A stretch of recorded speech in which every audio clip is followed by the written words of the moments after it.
वह एक नेक औरत थी जिसने मुझसे ये कहानी कही थी। और कहानी क्या, जैसे उसने पापियों, नवयुवकों और आधुनिकता के पीछे दीवाने लोगों को एक चेतावनी सी दी हो।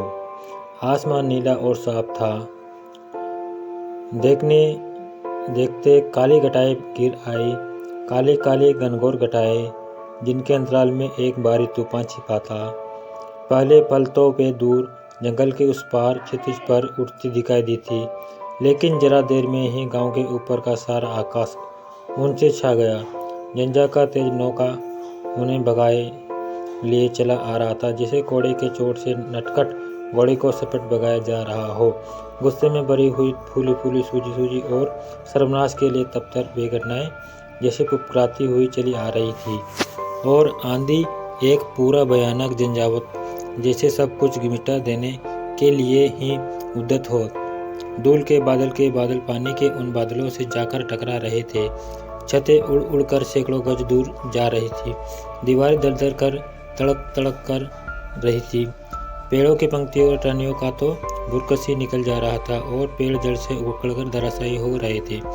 पहले का दिन आया लगता था। गांव पर आतंक छा गया था। उजला उजला दिन यकायक ही काली काली डरावनी रात में बदल गया था। इतनी काली रात जैसे धर्मास यहूदी की कष्टकर काली आत्मा। गांव वाले जल्दी जल्दी अपने अपने घरों की खिड़कियां और किवाड़े बंद कर रहे थे। अपने पापों के प्रायश्चित के लिए उद्यत पापी यहूदियों के चिंतित मुख और भी चिंतित हो उठे थे। उन्हें लग रहा था कि क़यामत का दिन आज आ ही गया।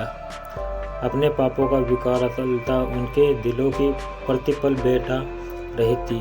ईश्वर फटकार बता रहा था। भजन गाने वालों की मात में आवाज और भी भारी और वासी हो उठी। अंधकार घना होता ही गया। सैन्य ने अपने नेत्र भजनों पर से हटाए और चश्मा लगाकर उन्हें बाहर सड़क पर चढ़ा दिया। हो वह चिल्लाई। उसका दिल धड़क रहा था और सांसें भरी भारी चल रही थी। एक क्षण के लिए वह फटक कर बाहर देखती ही रह गई। उसने धीरे से सिर हिलाया। भगवान की सर्वशक्तिमत्ता को उसकी आत्मा इस समय अनुभव करने लगी थी। अंधेरा कम न हुआ, घटाओं का अनंत समूह चला गया। खाक और धूल के बड़े बड़े बुगले फूंकती हुई हवा में चक्कर खाते रहे। सैन्य और आगे भजन न गा सकी। उसने अपना चश्मा उतारकर भजन की किताब की पन्नों में रख दिया और उठ खड़ी हुई और अपनी पुत्री के कमरे में चल गई।